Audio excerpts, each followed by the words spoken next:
Hello guys, welcome back to our channel. So इस video में आप सभी को पेटी कैश बुक बताऊंगी कि ये क्या होता है।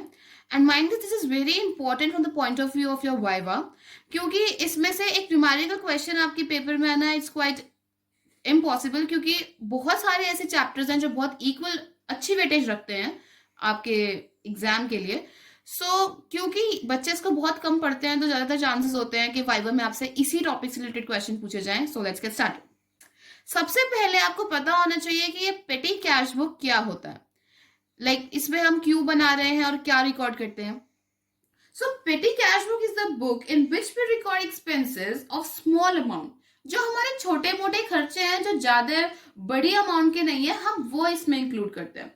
अगर मैं कहूं कि आपको एक छोटा सा पैकेट बनाना है, कि अगर मैं पूछूं ये पेटी कैश बुक क्या और आप एकदम से बताएं, तो इसका एक ही तरीका है, स्मॉल अमाउंट एक्सपेंसेस। इसको याद रखने का this is the best thing कि आप इसको ऐसे ही याद करें कि स्मॉल अमाउंट एक्सपेंसेस पेटी कैश बुक के अंदर हम रिकॉर्ड करते हैं। नाउ इसमें आप देख सकते हैं कि मैंने दो डिवीजन किया है, one is simple and another one is analytical. जो सिंपल और एनालिटिकल है इसमें ज्यादा कुछ भी डिफरेंस नहीं है, there is just a difference of there format ही अलग है, वरना things are same things are recorded, यानी कि छोटे मोटे एक्सपेंस है वही हम इसमें रिकॉर्ड करेंगे। The difference is only in their format. जो एनालिटिकल पीटी कैश बुक है उसका फॉर्मेट थोड़ा ब्रॉड है, थोड़ा बड़ा है, वेयर एज जो सिंपल है उसका जैसा नाम ही सजेस्ट कर रहा है, सिंपल है, ज्यादा कुछ तामझाम नहीं है। इसमें अब एक बहुत ही अच्छा एक पॉइंट आता है, दैट इज इम्प्रेस सिस्टम, जो आपसे एक नंबर में पूछ भी लिया जा सकता है आपके इवन नॉर्मल क्वेश्चन में भी, कि what is the imprest system. वो आपको पता होना चाहिए। Imprest system, let's take an example. जिस तरीके से मैं अगर आपको बताऊंगी तो आपको बहुत जल्दी क्लिक करेगा। से कि आपके पेरेंट्स आप लोगों को 100 रुपीज एक मंथ के लिए आपको पॉकेट मनी देते हैं, और ये अमाउंट उन्होंने फिक्स कर रखी है कि हम आपको 100 रुपए ही देंगे फॉर योर एक्सपेंसेस, जो भी आपके छोटे मोटे खर्चे हैं उन सब के लिए। 100 रुपीज दिया और आपने उसमें से 70 रुपीज खर्च कर लिए, but still you have 30 rupees left with your self, right. जब आप नेक्स्ट मंथ जाएंगे तो आपके पेरेंट्स आपसे पूछते हैं, ठीक है भाई अपने खर्चे का हिसाब दो, आपने दिया, आया भाई कि 70 रुपीज आपके खर्च हो गए, now you have the 30 rupees, right. आपके पेरेंट्स आपको अब 100 रुपीज नहीं देंगे, they will give you 70 rupees, so that your the total amount of money that you will have is 100। Same is for impress system. यही है कि जैसे मैं एक कंपनी चला रही हूँ, मेरा एक ऑफिस है, मैंने एक पेटी कैशियर रख रखा है, हु इज अ पेटी कैशियर, जो इंचार्ज है छोटे मोटे खर्चों का, जो रखता है ना एक फिक्स सम ऑफ मनी जो हम उसको दे रहे हैं कि आप इसको रखिए और छोटे मोटे जो भी खर्चे हो रहे हैं वो आप देखिए, that comes under your duty, right. ये है पेटी कैशियर। से कि मैं एक पेटी कैशियर को 6,000 रुपीज देती हूँ कि 6,000 रुपीज मेरे फिक्स हैं, से फॉर 1 मंथ, ये वीकली भी हो सकता है, 2 वीक के लिए हो सकता है, इट डिपेंड्स। मैंने 6,000 रुपीज दिए और उसमें से उसने खर्च कर दिए से 5,000 रुपीज उसने खर्च कर दिए, लेफ्ट क्या है 1,000 rupees. In future I will give him, in the next month I will give him 5,000 rupees, so that the total will become 6,000। This is a simple impressed system. यही पेटी कैश बुक में हम इसको follow करेंगे। अगर आप अपनी books में देख रहे हैं, इट्स ऑन पेज नंबर 10.3, इसमें लिखा हुआ है कि imprest system of petty cash. इसमें साफ साफ दे रखा है कि an estimate is made of amount required for petty expenses for a period, say for a week, a fortnight और अ मंथ। यानी कि हम एक एस्टिमेट लगा के चलते हैं कि जो हमारे छोटे मोटे खर्चे हैं वो तो 6,000 रुपए के हैं एक महीने के लिए, तो हमने एस्टिमेट लगाया और पेटी कैशियर को दे दिया। The amount so ascertained is given to the petty cashier. See, जब हम अकाउंट्स पढ़ते हैं ना तो ऐसे छोटी मोटी टर्मिनोलॉजीज आ जाती हैं, जब हम उसे पढ़ते हैं तो ध्यान नहीं देते, ये होता है कि एक एजम्पशन है कि हाँ हमें आता है। बहुत से बच्चों को अगर मैं देखूं जो ग्रेजुएशन भी कर रहे होते हैं, उन्हें असर्टेन का मतलब ही नहीं पता होता। आई डोंट नो व्हाई, इसका मतलब क्या है, क्योंकि जब मैंने देखा, मैंने ऑब्जर्व करा, असर्टेन मतलब हम पहले जो हम पढ़ते हैं 11th में बेसिक, हम एक अजम्पशन डालते हैं असर्टेन मतलब पता चला। No, it means calculated. जब आप एक अकाउंट्स के बेसिक अकाउंट्स की बात करते हैं तो वहां पे कैलकुलेशन चलती है, तो इसका मतलब होता है कैलकुलेटेड। ये नहीं पता होता लोगों को, ये जो बेसिक टर्मिनोलॉजीज होती है ये पता होनी चाहिए, राइट। सो असर्टेन जो हमारी अमाउंट है गिवन टू द पेटी cashier in the beginning of a period, जो कि मैंने बताया कि स्टार्टिंग में दे दिया हमने उस मंथ में कि लीजिए 6,000 रुपीज आपके लिए हैं, इसको खर्च कीजिए छोटे मोटे खर्चे के लिए। The amount paid by him during the period, वो अमाउंट जो छोटे मोटे खर्चे की थी वो पे करेगा, जो भी खर्चे हैं। Thus, he will again have the fixed amount in the beginning of the new period reimbursed. और जब नया पीरियड स्टार्ट होगा, नया मंथ स्टार्ट होगा, से अगर मैं मंथ के बेस पे दे रही हूं तो उसको वो फिक्स्ड अमाउंट फिर से मिल जाएगी बेस के कितना खर्चा हुआ है। ये एक इम्प्रेस सिस्टम है। I hope this is clear, right. No advantages है इसके कि कंट्रोल होती है मिस्टेक्स में, क्योंकि जब हम एक कैश बुक बनाते हैं, अगर मैं बोलूँ कि भाई बस का फेयर है तो हम मे भी वहां पे भी इंक्लूड कर लें, बट वहां इतना रेलेवेंट नहीं होगा, राइट। तो हम इसके लिए पेटी कैश बुक बना रहे हैं क्योंकि छोटा सा ही तो खर्चा है, तो हमारी मिस्टेक्स हमें अच्छे से पता चल जाएगी कि हमारी यहाँ मिस्टेक हो रही है अगर हम पेटी कैश बुक बनाते हैं।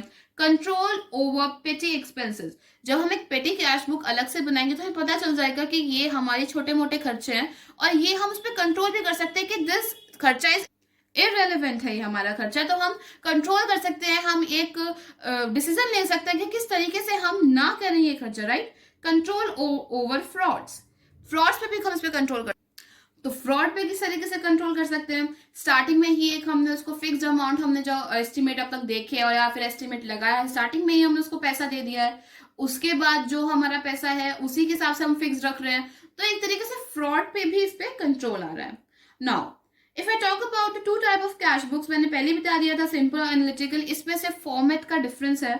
फॉर्मेट मैं आप लोगों को बता देती हूँ, otherwise questions are very very simple और आने के भी बहुत कम चांसेस हैं। So I will discuss the format only, और अगर आपको क्वेश्चन करने में कोई भी प्रॉब्लम है, एज सच नहीं आनी चाहिए है तो मैं बता दूंगी। You can drop a comment in the comment section, okay. या सो मैंने इस पे बना दिया है, this is the format of a simple petty cash book, और इसमें मैं हम इलिस्ट्रेशन करके दिखाई देती हूँ स्टिल, ताकि आगे चलकर कोई कंफ्यूजन ना आए। So the format is quite simple. This is amount received LF, मैंने शॉर्ट फॉर्म में लिखा है, आज जब एग्जाम में लिखे तो पूरा लिखिएगा। This is cash book folio, date, particular LF, voucher number, amount paid. As I said, नहीं लगता मुझे कि इसका क्वेश्चन आएगा, बट स्टिल हमें प्रैक्टिस तो करके जानी ही चाहिए, मे बी आ जाए। So let's get started. Illustration 14 कर रहे हैं हम। The first says drew for petty cash ₹5,000। It means कि हमें इतना पैसा मिला, जैसे मैंने पहले बताया था इम्प्रेस सिस्टम में हमें पहले पैसा मिलता है जो कि फिक्स्ड एस्टिमेटेड रहता है। सो हमें मिला है, we have draw for the petty cash, यानी कि petty expenses, cash of amount ₹5,000।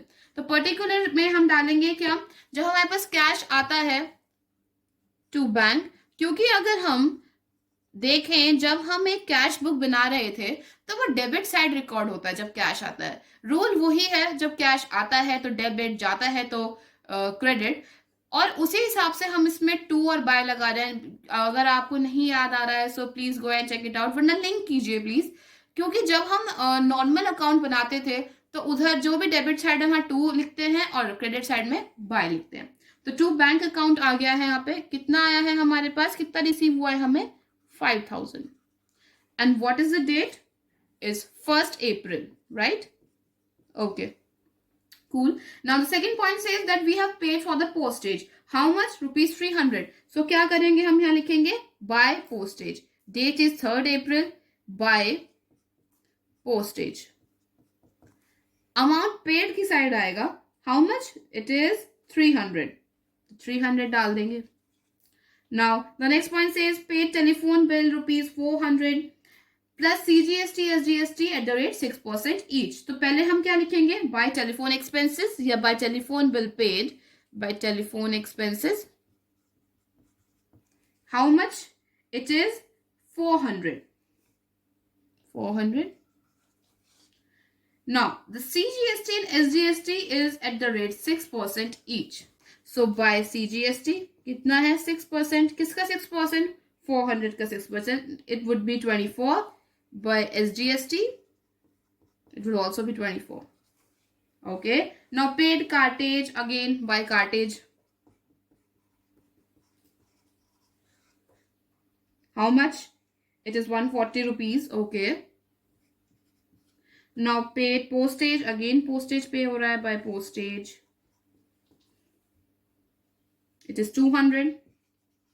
Now paid for sundries. Sundries क्या होते हैं? Sundries भी छोटे मोटे expenses ही होते हैं. Don't get confused अगर कहीं ये sundries लिखा आ जाए. Now stationery paid हो रहे हैं. Okay, stationery. It's 300.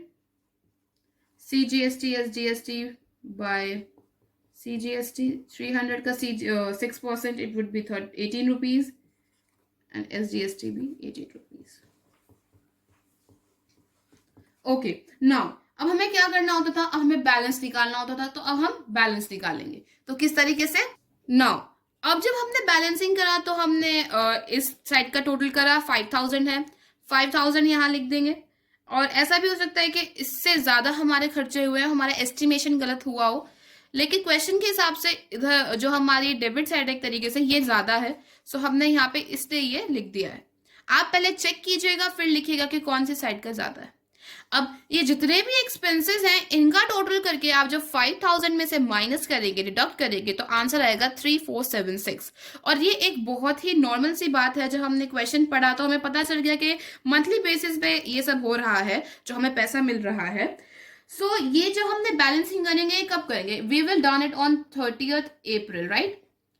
हमने 30th April को बैलेंसिंग कर ली. नाउ ये यहाँ पे अप्रैल के लिए क्लोज हो गया, राइट? अब जब हम इसे 1 मई में हमने स्टार्ट करा, क्योंकि पेटी कैश बुक तो goes on and on for an year, right? Now to balance BD 1 मई को कितना है? 3476. अब जो मैंने आपको इम्प्रेस सिस्टम बताया था वो यहाँ पे अप्लाई होगा. 3476 इज आवर बैलेंस, जो बचा हुआ है हमारे पास स्टिल सारे खर्चों के बाद. अब हमें कितने और पैसे लेने हैं सो दैट हमारा जो फिक्स अमाउंट है वो 5000 रुपीज बन जाए? We will deduct 5000 from 3476, that is 3476, और हमें मिल जाएगा 1524. अगर आप इसका टोटल करेंगे तो वो 5000 ही मिलेगा. अब इस महीने के जो खर्चे होंगे इधर डालते जाइए, डालते जाइए, डालते जाइए, और हमारी पेटी कैश बुक बनती जाएगी. So it's as simple as anything. So या ये ही है सिंपल कैश बुक में, सिंपल पेटी कैश बुक में. एंड इसके अलावा नहीं आएगा, इस तरीके का ही क्वेश्चन आएगा. और एक बार एनालिटिकल कैश बुक का मैं आपको एक बार फॉर्मेट दिखा देती हूँ, क्योंकि बहुत ही ज्यादा बड़ा है. So as you can see on your screen, ये एक फॉर्मेट है एक एनालिटिकल कैश बुक का. तो सबसे पहले क्या है? रिसिप्ट है. सिंपल में क्या था? अमाउंट रिसीव था. सिंपल वही है. Then date, voucher number. Voucher number is a kind of a bill number, you can say, right? और particulars, total payment. अब यहाँ पे मैंने पहले भी आप लोगों को बताया था कि जो डिफरेंस होगा वो फॉर्मेट में होगा. तो जैसा कि आप सब देख सकते हैं, इसमें हर एक जितने भी हमारे खर्चे हैं उन सभी का अलग कॉलम है. कन्वीनियंस का अलग है, कार्टेज का, मतलब हर एक का एक कॉलम बना रखा है. जबकि हम सिंपल कैश बुक में ऐसा नहीं करते हैं. इवन इनपुट CGST और SGST का भी एक अलग कॉलम है. सो इसमें यही डिफरेंस है, अदरवाइज चीजें वही हैं. आप देख सकते हैं कि यहाँ पे पूरा हम चला रहे हैं, अपना देख रहे हैं, सारे खर्चे हमने रिकॉर्ड कर लिए. उसके बाद क्या है? एक टोटल है, जितनी भी पेमेंट है यहाँ पे हम लिख रहे हैं, और यहाँ पे वहां डाल रहे हैं जो हमने पेमेंट करी है, जिसके लिए करी है, राइट? उसके बाद सबका टोटल है, टोटल के बाद बैलेंस निकला है, बैलेंस के बाद वही इम्प्रेस सिस्टम फॉलो हुआ है. तो यही है इसमें पेटी कैश बुक में एनालिटिकल पार्ट में.